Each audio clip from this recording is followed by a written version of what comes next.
और आज सबसे पहले बात कॉर्पोरेट इंडिया के सबसे बड़े मर्जर की। आज बाजार को चौंकाते हुए एचडीएफसी ग्रुप में बड़े मर्जर का ऐलान किया गया। एचडीएफसी के बोर्ड ने एचडीएफसी बैंक में मर्जर को मंजूरी दे दी है। इसके बाद एचडीएफसी अब साइज के हिसाब से एसबीआई के करीब और आईसीआईसीआई एक्सिस बैंक से काफी आगे निकल जाएगा। मर्जर के बाद एचडीएफसी के चेयरमैन दीपक पारेख ने कहा कि मर्जर से एचडीएफसी और एचडीएफसी बैंक के ग्राहकों को सबसे ज्यादा फायदा होगा। The reduced gap in liquidity requirements between a bank and an NBFC. The SLR and CRR for banks was 27%, which has now been reduced to 22%, 18% for SLR and 4% for CRR. Interest rates are more favorable today as compared to earlier years. Banks have an option to invest in priority sector lending certificates to meet the PSL requirements as against direct lending to agriculture and MSME as in the past. With RERA and IBC, real estate is seeing an increased level of transparency, and mortgage customers can have access to a range of financial products under one roof now. From the HDFC perspective, we get the advantage of the faster, the bigger distribution network of the bank, number one, and number two, we have access to their lower cost of funds in terms of CASA deposits. From the bank's perspective, they have access to the mortgage product. The mortgage product is in HDFC has been time tested for the last 40 years plus. And secondly, we have a very low operating cost structure. Our cost income ratio is 8.1%. So now in a merged entity, the mortgage product can be offered very seamlessly.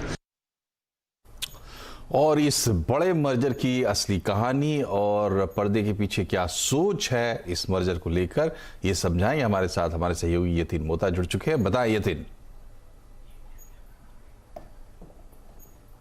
आज की सबसे बड़ी खबर HDFC bank और HDFC limited का महामर्जर। तो समझते हैं इस महामर्जर मेगा मर्जर के पीछे का गणित और इसके फायदे। सबसे पहले आज बोर्ड ने एचडीएफसी बैंक और एचडीएफसी लिमिटेड के मर्जर को हरी झंडी दी। बहुत टाइम से ये कंटेम्पलेशन था, लेकिन फाइनली वो बोर्ड अप्रूवल आया। और अगर हम अनसिक्योर्ड लोन पोर्टफोलियो की बात करें, मॉर्गेज लोन की बात करें एचडीएफसी का, तो यहां कहीं ना कहीं पूरे ग्रुप का एक्सपोजर कम हो जाएगा, क्योंकि बैंक के साथ ये मर्जर होने वाला है।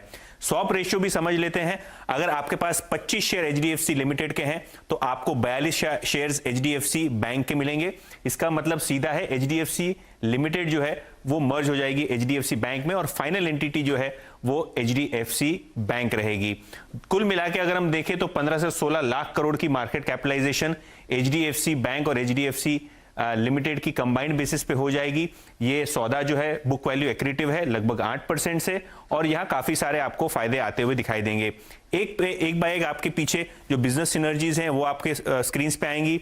ऑब्वियसली डिस्ट्रीब्यूशन और जो 6,500 ब्रांचेस हैं एचडीएफसी बैंक की, उसमें क्रॉस सेलिंग अपॉर्चुनिटीज बढ़ेगी।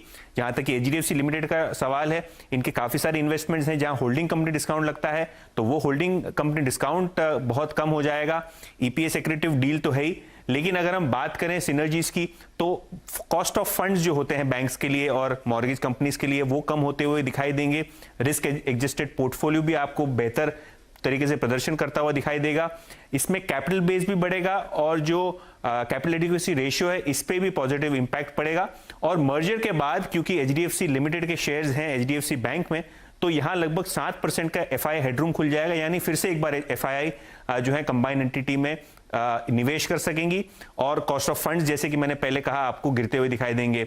मोर इंपॉर्टेंटली अगर हम देखें तो डिस्ट्रीब्यूशन फ्रेंचाइज बहुत बड़ा है एचडीएफसी बैंक और एचडीएफसी लिमिटेड का, चाहे वो इंश्योरेंस हो, बैंकिंग प्रोडक्ट्स हो और म्यूचुअल फंड्स हो। डिस्ट्रीब्यूशन में कंपनी बहुत बड़ी महारत हासिल करने में कामयाब हो सकेगी। और ओवरऑल बेसिस पे अगर हम देखें तो सारे के सारे ब्रोकरेजेस ने भी थम्स अप दिया है इस एचडीएफसी बैंक और एचडीएफसी के महामर्जर को।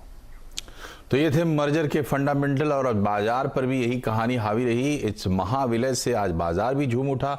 मेगा मर्जर की खबर से बाजार 10 हफ्ते के ऊपरी स्तर पर बंद हुआ है। मिड कैप और स्मॉल कैप शेयरों में अच्छी खरीदारी दिखी, और 18 जनवरी के बाद पहली बार निफ्टी 18,000 के पार बंद हुआ है। बैंकिंग, मेटल और फार्मा शेयरों में अच्छी खरीदारी आज देखने को मिली है। यतिन, ये बताइए कि मार्केट में आज क्या क्या हुआ? आज के सत्र में निफ्टी 18,000 के पार चला गया और इसका मुख्य कारण था एचडीएफसी ट्विंस में तेजी। मर्जर अनाउंसमेंट के बाद दोनों ही एचडीएफसी लिमिटेड और एचडीएफसी बैंक 10 से 12% इंट्राडे में रैली करते हुए दिखाई दी और इसका असर निफ्टी बैंक पे भी आपको देखने को मिला। फाइनेंशियल्स यानी कि दूसरी प्राइवेट सेक्टर की बैंक्स में भी आपको तेजी दिखी और इसके अलावा मेटल स्टॉक्स में भी काफी अच्छी बढ़त थी।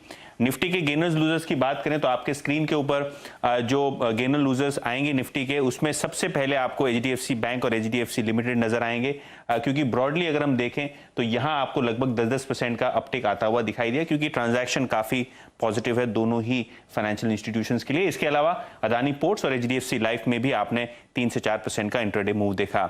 लूजिंग एंड पे केवल 3 ही नाम थे, टाटा कंज्यूमर, टाइटन और इन्फोसिस जैसे स्टॉक्स में आपको थोड़ी बहुत गिरावट आज के सत्र में आती हुई दिखाई दी। मिड कैप गेनर्स की बात करें तो लिस्ट काफी लंबी थी, लेकिन अगर हम यहां देखें तो गोदरेज एग्रोवेट लगभग 19% ऊपर, रेलटेल, ईज माई ट्रिप और जीएसएफसी जैसे स्टॉक्स में भी आपने काफी अच्छी बढ़त देखी। और इसके अलावा अगर हम देखें तो इन जनरल फर्टिलाइजर पैक में काफी अच्छी तेजी थी, चाहे वो चंबल फर्टिलाइजर हो, जीएसएफसी हो, आरसीएफ हो और मैंगलोर केमिकल फर्टिलाइजर हो, इन सभी स्टॉक्स में आपने 5 से 7% का इंट्राडे मूव देखा। तो फर्टिलाइजर पैक भी आज के सत्र में फोकस में था। बहुत बहुत शुक्रिया यतिन तमाम अपडेट्स के लिए और एचडीएफसी की पूरी कहानी समझाने के लिए। और आज से पेट्रोल डीजल में प्रति लीटर 40 पैसे का और इजाफा हो गया है। इस तरह से पिछले 2 सप्ताह में कुल 12 बार तेल की कीमतें बढ़ चुकी हैं और अब तक प्रति लीटर कुल 8 रुपये 40 पैसे की बढ़त दर्ज हो चुकी है। सरकार इसकी वजह यूक्रेन युद्ध को बता रही है तो विपक्ष इसकी टाइमिंग पर सवाल खड़े कर रहा है। आपको बता दें कि नवंबर के बाद करीब 4 महीने तक पेट्रोल डीजल की कीमतें स्थिर रखी गईं, लेकिन 5 राज्यों के चुनाव के बाद एक बार कीमतें बढ़नी शुरू हुई तो रुकने का नाम नहीं ले रही हैं। अब दिल्ली में पेट्रोल 103 रुपये 80 पैसे प्रति लीटर पर पहुंच गया है। वहीं नेचुरल गैस की कीमतें बढ़ने के बाद 1 अप्रैल से सीएनजी पीएनजी के दाम भी बढ़ाए जा चुके हैं। इसके अलावा कमोडिटी में महंगाई के चलते चौतरफा कीमतें बढ़ती हुई दिखाई दे रही हैं। और महंगाई का एक बहुत ही डरावना खेल श्रीलंका में जारी संकट के मुद्दे पर आज प्रधानमंत्री नरेंद्र मोदी से विदेश मंत्री एस जयशंकर ने मुलाकात की। माना जा रहा है कि इस बैठक में श्रीलंका को दिए जाने वाले आर्थिक मदद और पलायन पर चर्चा हुई। बाकी डिटेल लेते हैं, हमारे सहयोगी लक्ष्मण रॉय हमसे जुड़ गए हैं। लक्ष्मण जी बताइए, इस बैठक में क्या क्या खास बातें हुई हैं? देखिए, ये जो बैठक हुई प्रधानमंत्री के साथ विदेश मंत्री एस जयशंकर की, उसकी वैसे तो कोई औपचारिक जानकारी नहीं दी जा रही है, लेकिन समझा जा रहा है कि बैठक ऐसे समय में हो रहा है जब श्रीलंका, नेपाल, पाकिस्तान तीनों जगह काफी उथल पुथल मचा हुआ है और एस जयशंकर कुछ दिन पहले ही नेपाल श्रीलंका के दौरे से वापस लौटे हैं। तो इस बैठक में मुख्य तौर पर फोकस जो समझा जा रहा है वो है श्रीलंका को लेकर के। श्रीलंका में अभी ताजा हालात क्या है, इस पर चर्चा हुई और आगे भारत की रणनीति क्या रहने वाली है, क्या होनी चाहिए, उस पर चर्चा हुई। उसमें मुख्य मुद्दा यह था कि श्रीलंका को किस तरह से ज्यादा आर्थिक मदद दी जाए। और बता दूं कि जनवरी से लेकर अब तक करीब $2.5 बिलियन का श्रीलंका को आर्थिक मदद सरकार दे चुकी है, डीजल एक्सपोर्ट करके, चावल मुहैया करा के, जरूरी सामान मुहैया करा के। तो ये सारी रणनीति के तहत इस बैठक को काफी महत्वपूर्ण माना जा रहा है। लेकिन इसका एक दूसरा पहलू भी है, वो थोड़ा सा राजनीतिक भी आपको देखना होगा। वो है कि शनिवार को जब सचिवों के साथ प्रधानमंत्री की बैठक हो रही थी तो वहां भी ये मुद्दा उठा, लेकिन उसका एक दूसरा रूप दिखा उस मुद्दा का। वो ये था कि जिस तरीके से अलग अलग राज्य अपनी तरफ से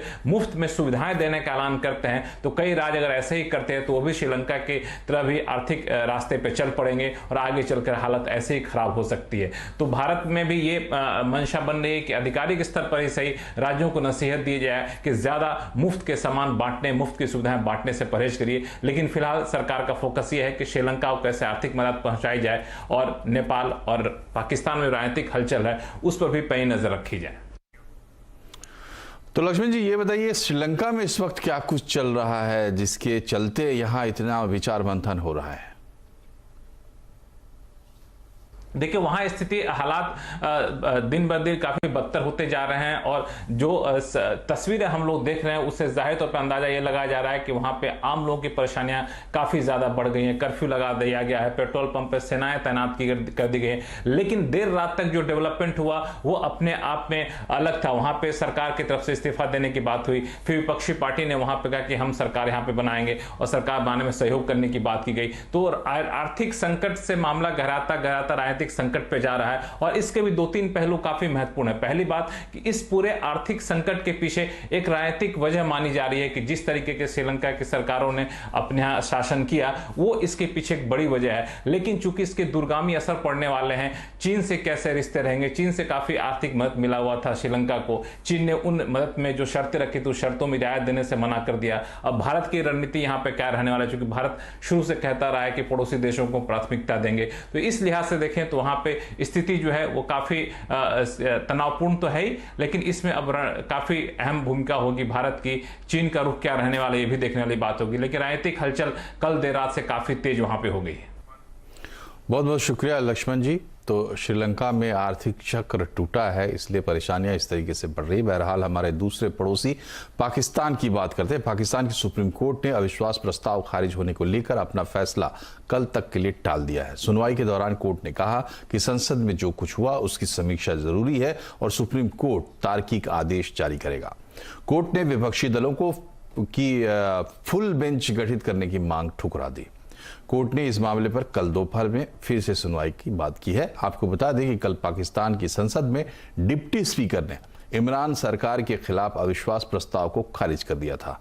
इसके बाद इमरान खान की अपील पर राष्ट्रपति ने नेशनल असेंबली भंग कर दी थी। डिप्टी स्पीकर के फैसले के खिलाफ विपक्षी पार्टियां सुप्रीम कोर्ट पहुंच गई हैं। पाकिस्तान और श्रीलंका में सियासी उठापटक का भारत पर क्या होगा असर, आज आवाज अड्डा में इसी पर करेंगे खास चर्चा शाम 7:57 पर।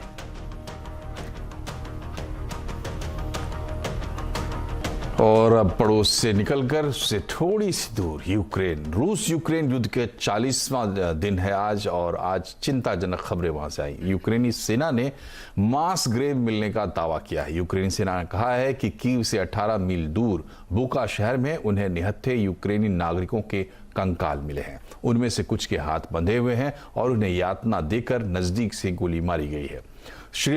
सैनिकों ने 410 लाशें मिलने का दावा किया है। सैटेलाइट तस्वीरों में 45 फीट लंबी सामूहिक कब्र भी दर्शाई गई है।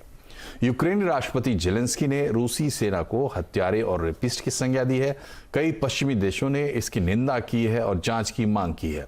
रूस ने आरोपों से इनकार किया है और कहा है कि यह शांति वार्ता में खलल डालने की कोशिश है। रूस ने इसके जांच के आदेश भी दे दिए हैं। इधर रूस के हमले जारी हैं। खार्किव में एक रिहायशी बिल्डिंग पर हमले में 7 नागरिकों की मौत और 34 के घायल होने की खबर है। चेरनीव के मेयर ने दावा किया है कि रूसियों के हमले में उनका 70% शहर तबाह हो चुका है। संयुक्त राष्ट्र के मुताबिक अब तक 1400 सिविलियन की मौत हो चुकी है और 2000 से ज्यादा लोग यूक्रेन में घायल हुए हैं। यूपी के मुख्यमंत्री योगी आदित्यनाथ गोरखपुर में गोरखनाथ मंदिर पर हुए हमले में घायल सिपाहियों से मिलने पहुंचे। उन्होंने घायल सिपाहियों का हालचाल जाना। गोरखनाथ मंदिर में एक युवक के चाकू से हमला करने का मामला सामने आया था। आरोप है कि युवक ने धार्मिक नारे लगाते हुए पहले गोरखनाथ मंदिर के मेन गेट से जबरन अंदर घुसने की कोशिश की, लेकिन जब सुरक्षा कर्मियों ने उसे रोका तो उसने चाकू से ताबड़तोड़ हमला कर दिया। अचानक हुए इस हमले में घायल होने के बावजूद मुस्तैदी दिखाते हुए दोनों सिपाहियों ने आरोपी को कब्जे में ले लिया और मौके पर पहुंची पुलिस के हवाले कर दिया। शुरुआती जांच में युवक की पहचान अहमद मुर्तजा अब्बासी के तौर पर हुई है, जो गोरखपुर के सिविल लाइंस इलाके का रहने वाला है। मुर्तजा ने IIT बॉम्बे से केमिकल इंजीनियरिंग की पढ़ाई की है। वो 3 मार्च की सुबह मुंबई से लौटा था। उसके पास से एक लैपटॉप और पैन कार्ड मिला है। ATS इस हमले के बाद टेरर अटैक की कड़ियां जोड़ने में लग गई है। यूपी के ADG law and order Prashant Kumar ने इस मामले को बड़ी साजिश करार दिया है। उस व्यक्ति के पास से जो चीजें बरामद हुई हैं, वो उन चीजों को देख के लगता है कि एक गंभीर बड़ी साजिश की तैयारी थी और इसमें जैसा कि ACS होम साहब ने बताया कि हम लोग इस चीज़ से इनकार नहीं कर सकते कि आज के डेट में कि आतंकी घटना नहीं थी। फूड डिलीवरी एग्रीगेटर जोमेटो और स्विगी के खिलाफ CCI ने जांच के आदेश दिए हैं। मामला है रेस्टोरेंट को पेमेंट में देरी, ज्यादा कमीशन लेना और एक तरफा क्लॉज लगाने का। इस खबर पर डिटेल लेते हैं अपनी सहयोगी दीपाली नंदा से। दीपाली, बताएं क्या डिटेल है इस खबर की? देखिए, national restaurant association of India यानी एनआरआई की तरफ से सीसीआई में ये शिकायत दर्ज कराई गई थी कि स्विगी और जोमेटो जो कि फूड एग्रीगेटर्स हैं, वो रेस्टोरेंट्स की जो कमीशन है वो ज्यादा वसूल रहे हैं। इतना ही नहीं, जो पेमेंट है वो भी काफी देरी से कर रहे हैं। अब इसी पर ही संज्ञान लेते हुए सीसीआई ने ये एक जांच के आदेश दिए हैं कि 60 दिन के अंदर पूरी तरह से जांच की जाए कि क्या जो आरोप एसोसिएशन की तरफ से लगाए गए हैं उसमें कितनी सच्चाई है। तो जांच के आदेश आज दिए गए हैं और अब जो डायरेक्टर जनरल है सीसीआई के, वो खुद पूरी जांच को देखेंगे और 60 दिन के अंदर अपनी रिपोर्ट सौंपेंगे। बहुत शुक्रिया दीपाली। अपडेट के लिए आपको बता दें, सीसीआई यानी कंपटीशन कमीशन ऑफ इंडिया इस बात की देखरेख करता है कि प्रतियोगी माहौल स्वच्छ बना रहे और प्रतियोगिता में कमी की वजह से कोई भी सेलर जो है उसका गलत फायदा ना उठा सके। पढ़ते हैं आगे। कारोबार के नियम तोड़ने पर अब जेल जाने का डर नहीं रहेगा। सरकार ईज ऑफ डूइंग बिजनेस के तहत कारोबार के नियमों से जेल की सजा के प्रावधान हटाने जा रही है। सीएनबीसी आवाज को मिली एक्सक्लूसिव जानकारी के मुताबिक इसके लिए आर्थिक मामलों के सचिव की अगुवाई में एक इंटरमिनिस्ट्रियल कमेटी बनाई जा चुकी है। पूरी खबर लेते हैं, एक बार फिर से चलते हैं लक्ष्मण रॉय के पास। लक्ष्मण जी, बताएं किस तरह के बदलाव होने जा रहे हैं नियमों में? देखिए, अब जो अगला कदम है ईज ऑफ डूइंग बिजनेस के तहत, उसके तहत सरकार वैसे नियमों को आसान करने जा रही है जहां पे कारोबार करने से जुड़े हुए जो नियम हैं उसमें आपराधिक मुकदमे का मामला बनता है, जिसमें जेल की सजा का प्रावधान बनता है या फिर कठोर सजा का प्रावधान बनता है। मुख्य फोकस ये रहने वाला है कि कारोबार के नियम जो है कारोबार करते वक्त अगर टूट जाते हैं, नहीं उसका पालन कर पाते हैं पूरी तरीके से, तो सामान्य हालात में जेल की सजा ना दी जाए कारोबारियों को, इसकी सजा को खत्म किया जाए। तो इसमें 3-4 विकल्प सरकार विचार कर रही है। एक तो नियम ये होंगे जिसको पूरी तरह से खत्म कर दिए जाएंगे, यानी आपको किसी भी सूरत में जेल की सजा का प्रावधान तो होगा ही नहीं। दूसरा ये होगा कि अगर मामला संवेदनशील है तो वहां आपको सजा तो होगी, लेकिन सजा के जो क्वांटिटी है, सजा की जो मात्रा है उसको कम कर दी जाएगी, सजा घटा दी जाएगी। और तीसरा ये होगा कि नियमों में से आपराधिक मुकदमे वाले जो शब्द है, प्रावधान है, उनको हटा दिया जाएगा। इन सारे मुद्दों पर आर्थिक मामलों के सचिव की अगुवाई में एक इंटरमिनिस्ट्रियल कमेटी बनी है और इंटरमिनिस्ट्रियल कमेटी ने सभी मंत्रालयों को एक चिट्ठी लिखी है और कहा है कि आपके यहां जो जो ऐसे कानून हैं उन कानून की लिस्ट दीजिए और जो मैंने 3 कैटेगरी बताई उस 3 कैटेगरी के हिसाब से बांट करके दीजिए कि किन किन कानून में किस तरह का बदलाव किया जाना है। और जैसे ये लिस्ट आएगी सरकार इस पर आगे बढ़ेगी और बहुत जल्द हद तक संभावना है कि इन सारे नियमों में सरकार फेरबदल करेगी ताकि कारोबार करना और ज्यादा आसान हो जाए। बहुत बहुत शुक्रिया लक्ष्मण जी। इंडसइंड बैंक के प्रमोटर्स हिंदुजा परिवार के खिलाफ दिल्ली हाई कोर्ट में एक पीआईएल दायर की गई है। पीआईएल में हिंदुजा बंधुओं के फिट एंड प्रॉपर स्टेटस को खत्म करने की मांग की गई है। याचिका में कहा गया है कि हिंदुजा परिवार में विवाद है, उन पर टैक्स चोरी का आरोप है और बोफोर्स केस में भी उन पर आरोप लगे हैं। ऐसे में उनका फिट एंड प्रॉपर का स्टेटस छीन लेना चाहिए और बैंक में उनकी हिस्सेदारी बढ़ाने की कोशिश पर भी रोक लगनी चाहिए। रूस और भारत के बीच जल्दी ही रूपी रूबल बेस्ड नया पेमेंट सिस्टम शुरू हो सकता है। सूत्रों से मिली जानकारी के मुताबिक पिछले हफ्ते हुई हाई लेवल मीटिंग के बाद स्विफ्ट की तर्ज पर करेंसी एक्सचेंज प्लेटफॉर्म का ऐलान हो सकता है। इस एक्सक्लूसिव खबर की डिटेल समझते हैं आलोक प्रियदर्शी से। बताएं आलोक, क्या डेवलपमेंट है?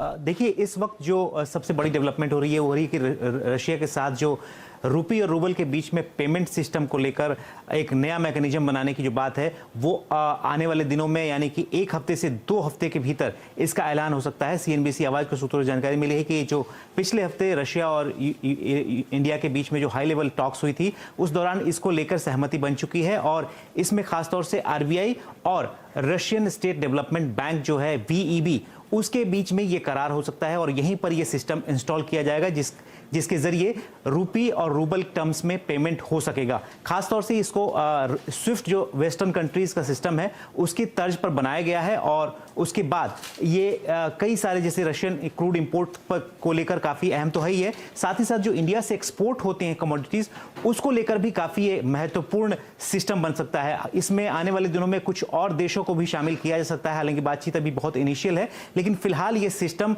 जल्द ही इसका अनाउंसमेंट किया जा सकता है। और खासतौर से जो फुटवियर, रेडीमेड गारमेंट्स और इसके अलावा जो रशियन जो डाइनिंग टेबल है वहां को लेकर बहुत सारी क्वेरीज इंडियन सप्लायर्स के पास आई हुई हैं और इसमें खासतौर से एग्री और एग्री बेस्ड जो प्रोसेस्ड फूड्स होते हैं उसकी बहुत पैमाने पर वहां पर डिमांड है, जिसको लेकर इस पेमेंट सिस्टम का इस्तेमाल किया जा सकता है एक्सपोर्ट के लिए।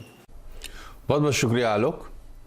इलेक्ट्रिक गाड़ियों की बैटरी में आग लगने की कुछ घटनाएं सामने आई थी। अब इसके बाद सरकार इलेक्ट्रिक टू व्हीलर की टेस्टिंग से जुड़े नियमों को कड़ा करने का मन बना रही है। साथ ही टेस्टिंग एजेंसी को भी ज्यादा जवाबदेह बनाया जाएगा। डिटेल समझते हैं रोहन सिंह से। रोहन, बताएं किस तरीके की तैयारी कर रही है सरकार?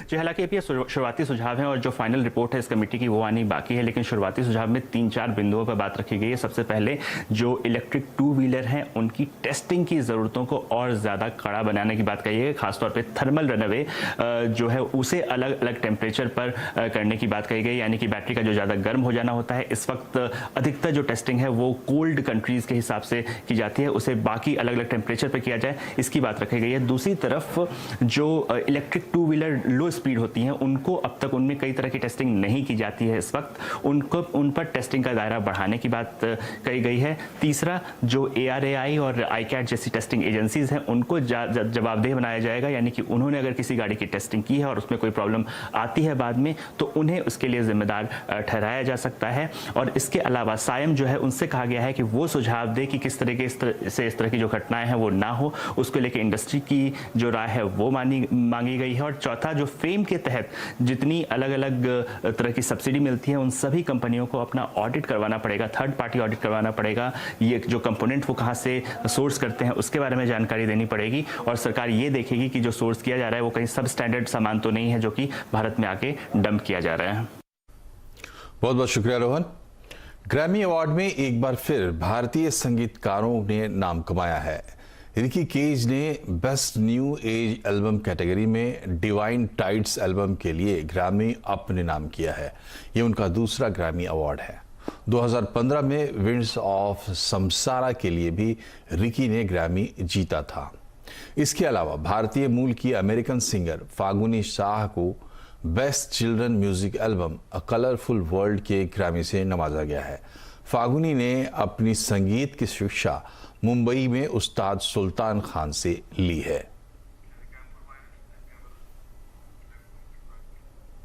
और इसी के साथ बुलेटिन में फिलहाल इतना ही, लेकिन खबरों पर अपडेट रहिए, जुड़े रहिए CNBC आवाज से ट्विटर, फेसबुक और YouTube के जरिए। अपना ख्याल रखिए, हमें दीजिए इजाजत। नमस्कार।